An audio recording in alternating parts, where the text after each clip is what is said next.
everybody. You caught me scratching my face. I had a whole countdown to get ready. Still catch me scratching my face. What's going on, everybody? Good morning. Monday morning here after a long holiday weekend for a lot of us, I think. I took the time to head down, see a friend in Arizona. We spent 3 straight days in the pool in their backyard. It was absolutely fantastic. Loved it. I know we had some folks here that got away up to the mountains. Hope you all were able to get away a little bit, spend some time with friends, family on a bit of a long weekend here as we are settling in to the slow period of sports. Thankfully, we've got some soccer tournament play still going on that's keeping us just barely afloat in the high octane, what's the right way of putting it? Highly entertaining season of sports. Nothing against baseball, but we are rocketing towards a time of year where really all there is baseball. And regular season baseball at that, don't get me wrong, I love the drama of the World Series and MLB playoffs as much as the next person. When it's just regular season baseball, it's tough. But like I said, we got Euro Cup and Copa America wrapping up here in the next week. And then we are less than 3 weeks. 18 days from the start of the 2024 Olympics in Paris. And by the time that's done, we're into mid-August. And then it's football's going. And then we're getting close to training camps for NBA and NHL. I know, folks, I'm already counting down to when sports start, and it's only July 8th, when we have plenty to get into from this past weekend.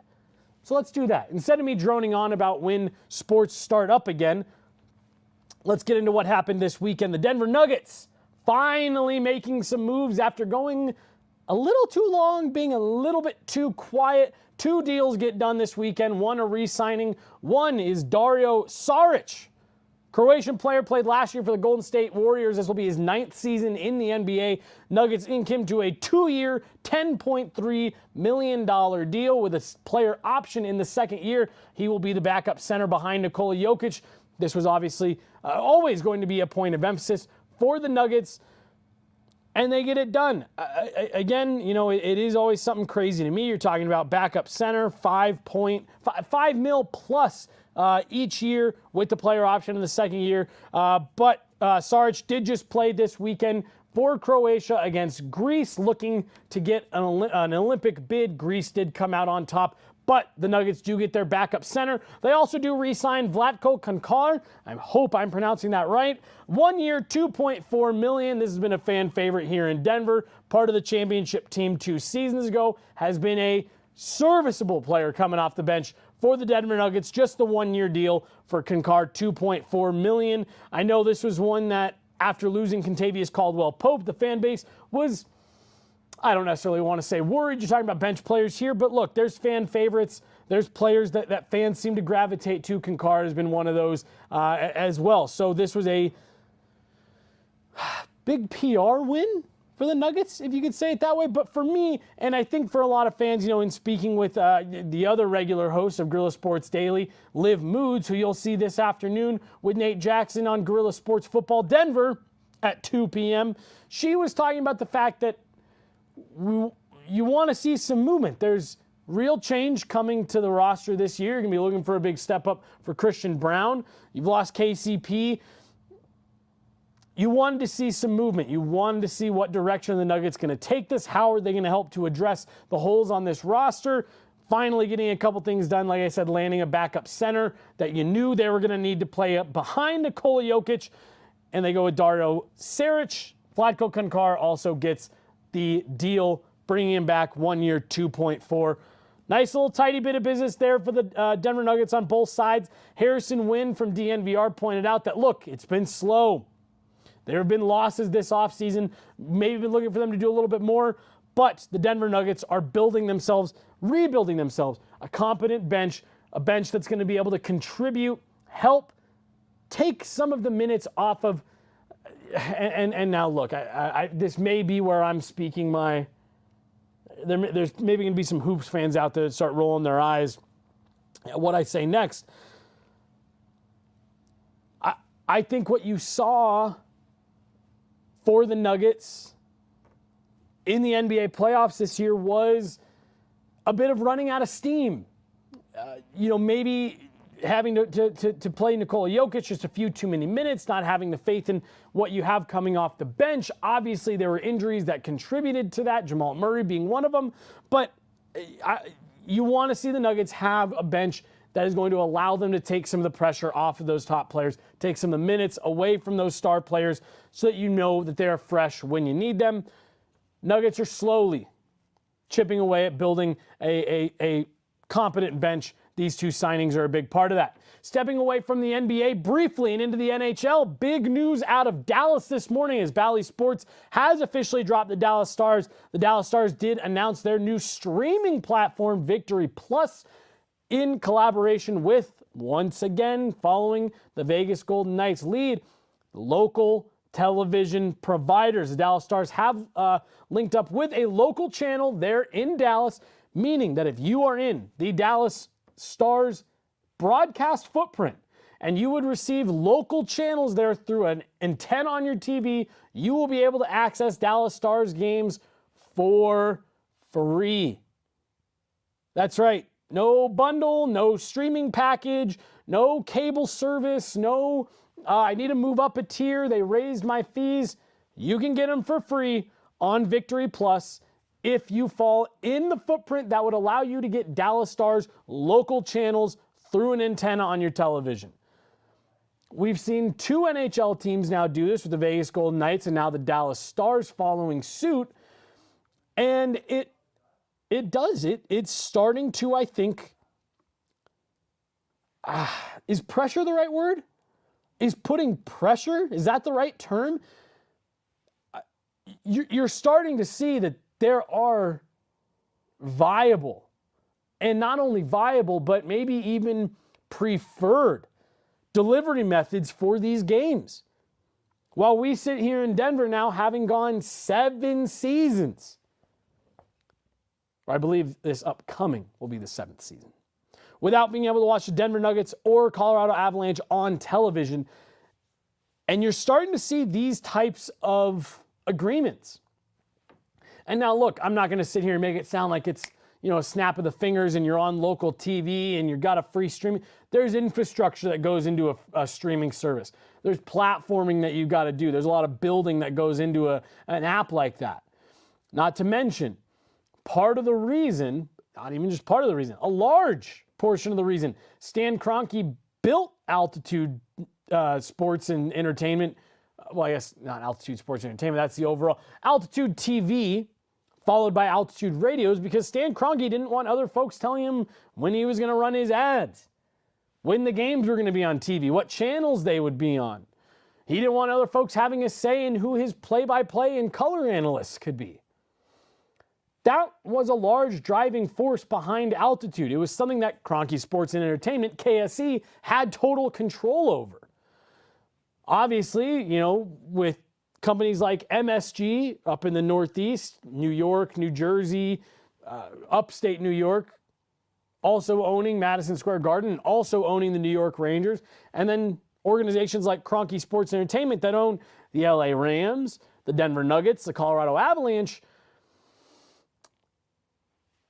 It's a little bit more tricky than maybe just it being the Dallas Stars saying, hey, yeah, we want to be on, on TV, on this network. There's a little bit more infrastructure that I guess you have to account for. And I'm totally willing to concede that. You have a whole network, as is the case with MSG and Altitude, where the team, the owner has total control. And I get why parting with that is something that maybe those types of owners would have a little bit of a harder time with.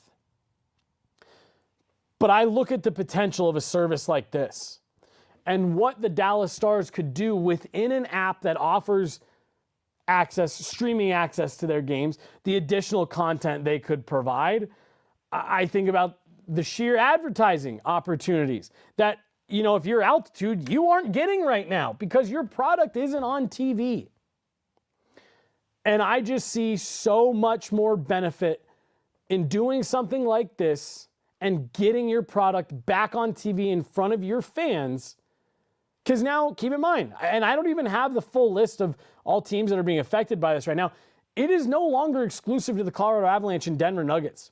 Regional sports networks dropping local teams is a trend that we are now seeing throughout North America. And it's because the lifeblood of regional sports networks, that is cable television, is changing and shifting. You look at a company like Comcast. They launched Peacock multiple years ago. And for anybody that was paying attention, it was obvious that that was Comcast and Xfinity's way of getting into the streaming game. They started making announcements immediately after launching Peacock that there would be live events streamed directly and exclusively on Peacock. Comcast and Sky Entertainment signed an agreement with the English Premier League to have those games streamed in North America exclusively on Peacock. Comcast was finding a way to stay ahead of the curve with the streaming game and finding a way to take their strong suit, live sports, live broadcasted television, and deliver it in a streaming platform. To me, what you're seeing here is professional leagues and professional teams finally starting to catch up and understanding we do need to find a way to deliver this over the internet, and what's going to be the most viable and profitable way for us to do it. Seeing the Dallas Stars open it up and saying any and everybody can watch these games, that's within the local Dallas market. You don't need a cable package. You don't need to go wait in line at Xfinity or Cox Cable, I'm not sure what it is down there, to get a streaming box and to get a remote and to make sure you've got it bundled in and all that. Nope, download the app, turn it on. Two things with that I love, I think, above all else. One, like I mentioned earlier, you're opening your games up to a larger, more broad audience than maybe you ever had before, leading to more advertising opportunities, more additional content opportunities. But what I love the most is what's bothered me the most about what's happened here the last few years in Denver with the altitude Comcast Dish Network squabble. It has come at a time where both the Colorado Avalanche, for the first time in 20 years, and the Denver Nuggets, for the first time ever, 50 years, not only are having highly competitive seasons, but both won championships. There is a direct correlation between fan engagement, youth sports involvement, and teams winning championships. Now, both the Nuggets and the Avalanche, the vast majority of their playoff runs were broadcast on national television. The last 3 rounds of each were on national television, so very highly watchable for people here in Denver. And I think we saw for each of those, Denver turned out. The problem was any new fans that you had maybe created, any potential young, future lifelong fans, went to turn on the TV just a few months later, couldn't find the games. By doing what the Dallas Stars and the Vegas Golden Knights have done, is you're giving yourself an opportunity to grow the next crop of fans, the next group of fans that are going to be paying at the gate, buying tickets, buying jerseys, concessions, eating food, drinking beer at your arenas. That's what a deal like this does. Like I said, in addition to the immediate return of advertising and additional content you can have built into this app, Victory Plus, you're opening the door and you're keeping it open for the next wave of fans to fill your building, to buy your merch, to be fans of the next great Dallas Stars team. I'd love it if we saw KSE do something like this. I know there are plenty of local affiliates that would be very interested in partnering with them to be able to broadcast those games. And if it opens the door for KSE to do some type of streaming, I think you are seeing professional sports teams and those organizations starting to catch up in the streaming business and are making moves like this. I think it's not only the way of the future, I think it's the only way to go. We'll see what happens here. We'll see if more teams in the NHL follow suit as Bally's continues to shrink their footprint. We'll see how much of an impact that has on the NHL for this upcoming season, how many more things like this we see rolled out. Briefly back over to the NBA, just because he can't seem to go a week without making headlines. LeBron James, 2 years, $101 million deal, of course, with the signature LeBron James second-year player option. 39 years old. We've heard the teasing. You know, he's kind of hinted, I don't know, maybe I'm going to retire. Maybe we'll see. I don't know. I'm getting old. It's getting hard on my body. He'll play 1 year with his son, which he has always said he wanted to do. But like I mentioned, the second-year player option, LeBron James always likes to make sure that he's in the driver's seat with this type of stuff. He will have the option to opt out and become a free agent once again next summer. But as of now, 2 years, $101 million as a total value of the deal, just north of $50 million per season on an average annual value. LeBron James continues to make headlines, continues to be the face of the NBA even at 39 years old. Heading over to football, but not the NFL, and not even really real on sports football. EA Sports is ready to launch this week, for the first time since 2013, NCAA College Football 24. Highly, highly anticipated. I'll be fully honest, I'm really excited for it. I didn't play the college football games when I was younger. I don't know. I didn't know that they were as hyped and as amazing as they were. I was usually playing NHL games, let's be fully honest. But, you know, it was Madden or NFL Street 1 and 2, NBA Street for sure on the PS2, just the gold standard of sports video games, the NBA and NFL Street games. But I am looking forward to this. The full launch is on July 19th, which is 11 days from now. But 7 days from right now, we will get the first release of NCAA College Football 24. The reason that this all stopped back in 2013 was EA Sports was facing a lawsuit over player name and likeness rights. And so they pulled the game from shelves. There was a large gray area with how could you incorporate NCAA players into this. At the time, they weren't allowed to be paid. They weren't allowed to receive any type of compensation for their likeness, for their autographs, for their names, anything like that. Well, with the new NIL rules all changed, that opened the door for EA Sports to get back involved. So if you were wondering how the players were able to opt in, or how the players were able to give their consent to have their name and likeness included in the highly anticipated release of NCAA College Football 24, players were given an opportunity to opt in. There was an opt-in window that EA Sports offered to all 130-plus college football programs. Players who opted in received $600, and they will also be receiving a free copy of the game, which honestly, for me, I think that's awesome. Like, I think that's more than enough. If I was a college athlete, playing Division I, I would have just been excited to have myself a player in the game. I think it's great. There's reports that players who weren't. There's reports now of players who weren't on college football rosters when that opt-out window opened, who have now either walked on, made rosters, transferred later, who are saying, I want to opt in, and I'm trying to figure out how to get my player, my likeness, my name into EA Sports NCAA. I think this is the right move top to bottom. Look, I have talked about it on our various hockey shows. I'm not a huge college sports guy. I have never really been that much into NCAA hockey. However, with some of the rule changes coming to Major Junior, maybe we'll be seeing a larger influx of that, but more on that at a later date this summer. Never been a huge college sports guy, but the one thing I am massively in favor of is the culture that surrounds college sports, specifically college football.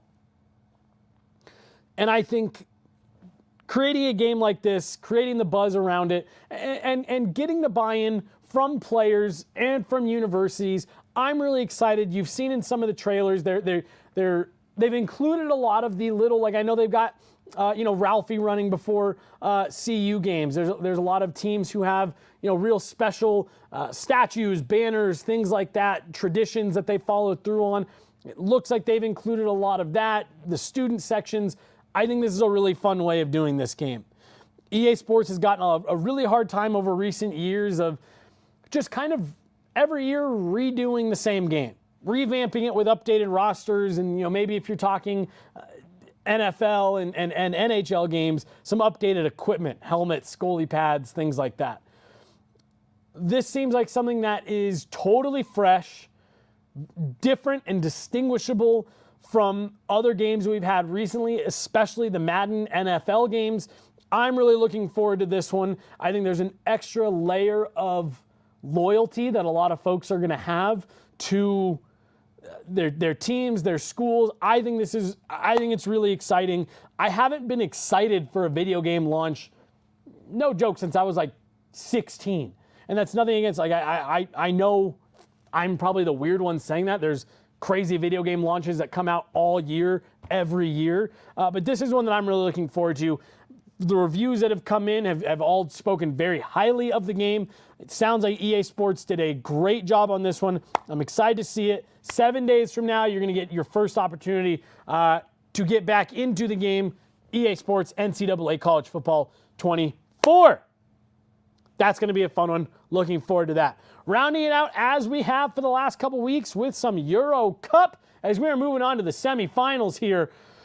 And it was a dramatic quarterfinals. Just quickly before we look at the bracket, I'm going to run you through these quarterfinal matchups. Only one did not require extra time, and that was the Netherlands over Turkey, 2-1 in regular time. The Netherlands, the boys in orange, had to sweat it out there a bit. It was a little touch and go, but they find a way to get it done late in that one in regular time. And like I said, a 2-1 win for the Netherlands over Turkey was the least dramatic game that we saw in the quarterfinals. It was nothing, but if you're a soccer fan, let alone if any of these were your teams, probably not a super fun, more stressful weekend than anything else. France knocks off Portugal 5-3 in penalty kicks. This one needed all 30 minutes of extra time plus penalty kicks. France gets it done. Got to be the favorite, right? Just over the last couple of years, World Cup winner, World Championship finalist. I'm checking for... they were a finalist in another big tournament recently. We still haven't gotten Jay and Mike. France has to be the finalist of the Final Four. It has to be the favorite of the Final Four here. They knocked off Portugal 5-3 in penalties. England and Switzerland. England heavily favored coming into this game. Switzerland really not given much of a chance. They did lead the game 1-0. For a portion, it looked in the second half, Switzerland was up, and you could tell it was a white-knuckle time for England and their fans. They do find a way to come back, get this game tied, and they take it 5-4 in penalties. Switzerland's netminder couldn't come up with a save, and their first penalty kick shooter was stopped. That ended up being the difference in that game. Spain and Germany. We were watching this game, waiting for penalty kicks, wanting to see the drama, the excitement of it all, and with less than 30 seconds left in extra time, in the 119th minute of a 120-minute game, Spain finds a way to get it done, knocking off host country Germany 2-1 in the final seconds of extra time or overtime for us here in North America. So that was how the quarterfinals shook out. This is what the bracket looks like right now as we head into the semifinal. France and Spain going head-to-head tomorrow afternoon, followed by Netherlands and England on Wednesday. I'm not overly, I don't follow football, European football all year long. What I know about the countries that are remaining, we're in for some fireworks here. Four of the world's top nations for soccer, for football, are meeting here in the Euro Cup final. And what I love about it is I don't feel like it was an easy path through the elimination round for any of them. Again, you had heavily favored England, who had to go deep into penalties, winning penalties 5-4 against Switzerland. You had Spain, who's always been a favorite, coming down to the literal dying seconds against Germany. France, who, like I said, is probably the favorite heading into this final, the Final Four here. Penalties against Portugal. And then the Netherlands taking on underdog Turkey, who was a little bit of a surprise to even be in the quarterfinals. And that one comes down late in the game, 2-1. I can't believe I'm going to say this. I can't believe these words are about to come out of my mouth. I'm excited for these semifinal matchups. Now, I probably can't sit there and watch the whole game, but I'm excited for them. Now, hold on. I will say this. There is one of these two games that I will be watching very closely, and it's not just because it's Jay's country, and not just because it's a semifinal matchup that should be pretty good, but because of the controversy surrounding referee Felix Zweier. You may have seen this name bouncing around Twitter this morning, or Instagram, or wherever you get your social media. What is it? I just went on and on about how great these four countries are going to be to watch, the drama of all of it. Why am I talking about an official? Why is this the second week in a row? Liv had to do it last week, and I'm having to talk about officiating in these football tournaments this week. Last week, it was a controversial call in the Team USA game, followed by a ref refusing to shake players' hands against the team who the controversial call went against. This week, it is Felix Zweier being named one of the referees for Netherlands and England semifinal matchup of Euro 2024. Why is this noteworthy? Well, Felix Zweier was previously found guilty of match fixing and was banned for 6 months in 2005 after taking a bribe from another official. Not only that, England midfielder Jude Bellingham has been fined £40,000 in the past for making comments about Zweier after a match in which he felt was poorly officiated, even saying, when you have a ref who's been convicted of match fixing, what do you expect? I find this absolutely mind-boggling. That not only would UEFA allow him to continue to be an official after knowingly being found guilty of match fixing, but that they would allow him to officiate a match with this high of stakes this late into a tournament. All pro sports are the same. The further you advance, refereeing is the same. They are wanting to advance as well. The deeper you go, the more highly you are thought of as an official, or at least that it's what it's supposed to be. I look at this and I say, you've got gambling partners. You got people who are betting real money on these games. Not to mention what the games themselves mean to the players. Jay was telling us last week. We were saying, what time does your team play this week, Jay? Oh, what is your team playing? And he kind of laughed. He's like, yeah, it's my team, but it's also my country. And, we see scenes from the streets in the Netherlands, in Germany last week when they're playing Spain, or in England as they tie that game against Switzerland. This means a lot to a lot of people. And there's a lot at stake with these games. And to put in a ref who has a history of fixing matches, I just find, I can't believe this. The NHL fired Tim Peel just a few years ago because he was caught on a hot mic saying, I'll get you a makeup call. I owe you a makeup call. Which, if you've grown up playing hockey, you know is a conversation that's had every other game between refs and a player. I remember one time in particular for myself, I wasn't playing in the NHL or pro sports, but there was a call it was a bad call. Clearly a bad call. And I went to the box, and before I could shut the door, the ref came over and put his foot in, and he said, hey, Jess, that's my bad. I had my arm up. I saw it happen. I put my arm up, and I couldn't take it back down. I owe you one. And didn't get anything absolutely egregious, but there was another kind of ticky-tack, 50-50 call later that our team got. That happens every game. The NHL fired Tim Peel over that because they said we can't have any inkling that our games aren't 100% legit. We have millions, if not billions of dollars being spent on our league, either directly from the gambling leagues and from gamblers themselves. There can be no talk that these games aren't 100% legit. There's an entire documentary on Netflix about the pretty infamous fixing scandal that went on in the NBA in the early 2000s.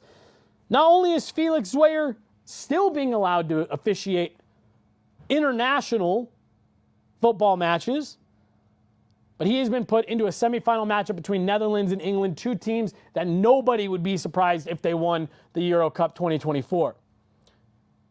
I was blown away this morning. Jay and I were going over everything for the show just about an hour ago, and he and I were both flabbergasted. This is an official that's taken a bribe before and has been caught fixing a match. We'll be officiating Wednesday's semifinal between Netherlands and England. I will be watching very closely, and you can be certain that every call, I'll be throwing a fit over every call. Offsides, penalties, yellow cards, red cards. As far as I'm concerned, anything Felix is doing is not legit. So that's where I'm at. I think that's all we got. That's all we got for Monday. We've got Guerilla Hockey Colorado coming up here at noon. That's about 90 minutes from now. We'll be talking about the Val Nichushkin interview that came out over the weekend, plus development camp that wrapped up late last week with one notable standout. There's Liv and Nate Jackson will be live at 2 p.m. this afternoon talking Denver Broncos. BK, Brandon Cristal, may also be in the house. Just got a text from him, see if he's available to jump on as well. But we got Avs coming up at noon. We got Broncos coming up at 2. Should be a great Monday here at Guerilla Sports, here in the Guerilla Sports studios. Looking forward to it. We got Jay on the board, as we do most mornings with me here. We'll also have Liv right here in this seat tomorrow morning at 10 a.m., bringing you guys all the updates from the sports world. Today, tomorrow, this weekend, it's whatever. It's whatever. So tune in tomorrow. It'll be much better. It'll be Liv instead of me. That's it, guys. Jay running the board. I'm Jesse Montaño. Thank you guys so much. Guerilla Sports. You guys have a great Monday.